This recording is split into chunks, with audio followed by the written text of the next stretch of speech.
자, 일단 좀 구체적인 얘기도 좀 우리가 들어가 봐야 될 것 같은데, 일단 이번 9월 모의평가 성적이 지난 10월 2일에 이제 확정 등급 컷이 나왔어요. 보니까 6월 평가원 시험, 아까 우리 배현 선생님 아주 중요한 얘기 하셨는데, 예고편이었던 6월 평가원 시험하고 이제 9월 평가원의 어떤 난이도 비교.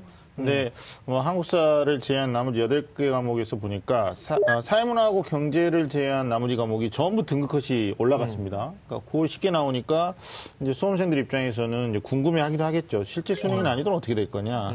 근데 뭐 이건 답이 정해져 있는 싸움 아닌가 싶어요. 그러니까 50점 만점에 또 만점이 1등급이냐 아니면 47이냐.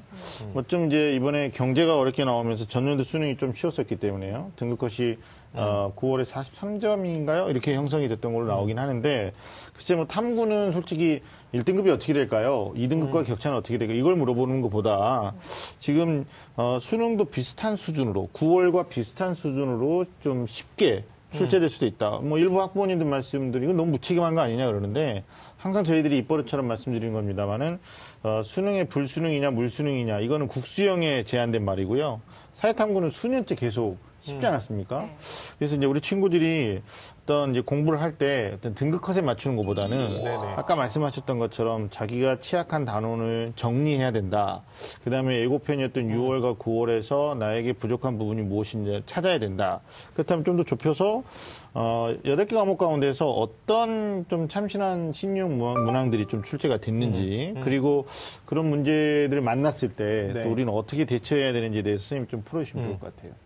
생활관리 같은 경우에는 항상 그 문제의 난도가 6월엔 되게 어려웠다가 이제 9월엔 되게 쉬웠다가 이제 그 중간 정도의 수준으로 수능이 거의 출제되는 그렇죠. 경향이 많이 전년도에도 보였어요. 그랬어요. 네, 그래서 9월에서 뭔가 굉장한 참신한 문제가 있다라는 걸 보기보다는 보통 참신한 문제 유형이라고 얘기를 하면 독해 문제 같은 것들이 좀 전해보지 못했던 경제 지문 같은 경우 뭐 20번 같은 경우에 보면 베블렌 효과가 경제에서 나와야 되는데 생활과 윤리에서 이제 올해 처음 출제가 또 됐었거든요. 그러니까 그런 걸 보면은 아이들이 이제 독해 문제 같은 경우에 내가 개념을 알고 있어서 풀기보다는 기본적으로 우리가 윤리적인 마인드를 바탕으로 봤을 때 이걸 추론을 해야 되거든요. 근데 이런 것에 대해서 우리가 좀 추론하는 연습이 좀 전제가 되어 있어야 어떤 주제가 나와도 당황하지 않고 풀 수 있는 것도 우리가 볼 수가 있고요. 근데 사회문화 같은 경우에는 그래프와 관련된 게 굉장히 독특하게 잘 나오는데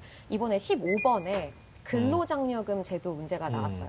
이거 제가 계속 밀고 있었던 건데 밀고 있었어요. 드디어 이게 나왔는데 문제는 나와라 계속 미루셨군요. 이게 나올 거다 했는데 올해 9월에 나왔는데요. 애들이 이걸 보더니 너무 당황을 한 거예요.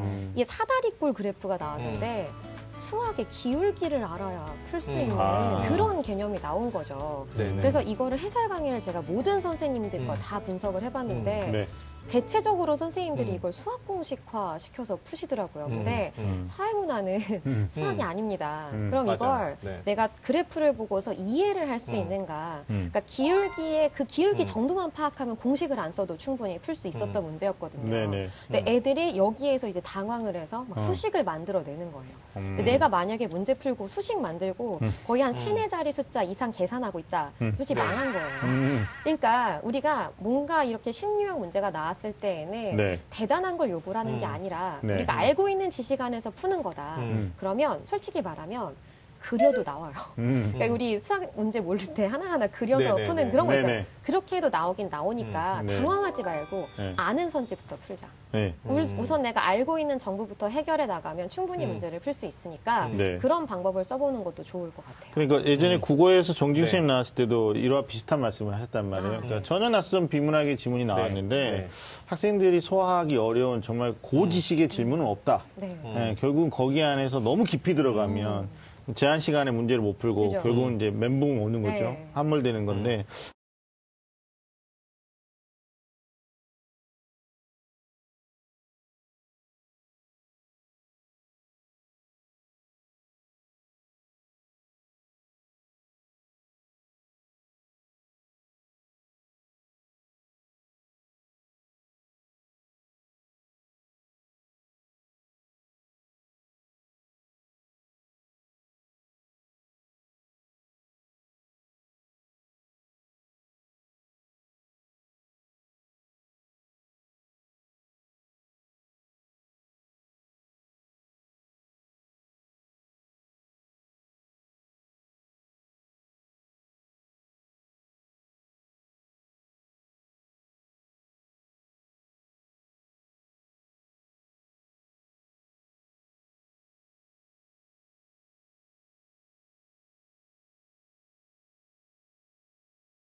알겠습니다. 현 시점이 이제 9월 모의 수능을 본 시점은 9월 초에 받고요. 네. 성적표를 뭐 추석 명절 끝난 다음에 10월 초에 받아봤고 이제 한 충격파로부터 한 열흘 정도가 지난 현재 시점이란 말이죠. 네네. 근데 이제 최상위권 학생들은 사회탐구 접근할 때 이미 두 과목의 확정 과목이 정해져 있고요. 그 과목 어떻게 공부할 건지 얼마만큼 할 건지도 충분한 숙지들이 되어 있습니다. 아까 우리 재수생들이 졸업생들이 기본서가 뭐 정말 닳고 닳도록 본다 이런 말을 하셨는데 제가 좀 뜬금없는 질문 드린 게 중위권 학생들은 아직도 이 난이도의 벽에서 흔들리면서 아 이번에 이 과목이 아닌가? 내가 참신한 유형 이거 내가 적응이 힘든데 다시 한번 다른 과목을 참신하게 해볼까? 이렇게 과목을 변경하려고 하는 중위권 학생들도 있을 수 네. 있어요. 아, 실제로 제가 있었어요. 학교에서. 많다니까. 네, 그러니까 네. 아니 뭐 경제 애들이 적게 하니까 내가 좀 유니크하게 이걸 한번 해볼까 그랬는데 1등급이 확 떨어지니까 또 네네. 이런 경우는 안 되겠죠, 선생님? 과목 변경 뭐 이런 것도. 아, 근데 생각보다 그런 상담을 많죠. 엄청 많이 하시고 네, 네. 지난주에도 그런 학생들 상담을 하고 왔었어요. 네. 그럼 단기간에 그러니까 보통 음. 사회문화가 이런 비유를 되게 많이 해요. 타임어택. 아, 그러니까 2시간 주면 다 풀어요. 못 푸는 친구가 없이 다 푸는데 시간이 부족하니까 그걸 못 푸는 거예요. 그러니까 여기에 너무 마음이 이제 아프니까 자, 뭐 암기하는 걸로 바꾸겠다 해서 한국지리로 넘어가고. 맞아. 네. 근데 막상 들어가 보니 암기할 양은 이만큼이고. 엄청 많죠.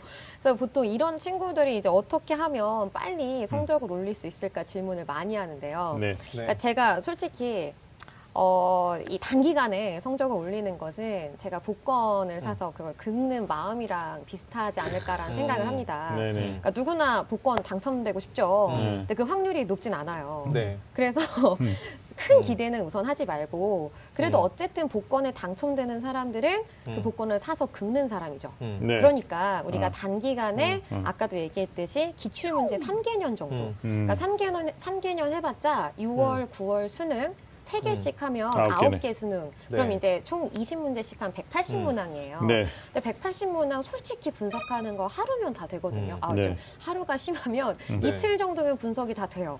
근데 요 정도도 하지도 않고 내가 왜 성적이 안 될까 막 이런 고민을 하는 것은 마치 복권 사지도 않고 당첨되기를 바라는 마음이 아닐까라는 생각도 해봅니다. 그러니까. 네.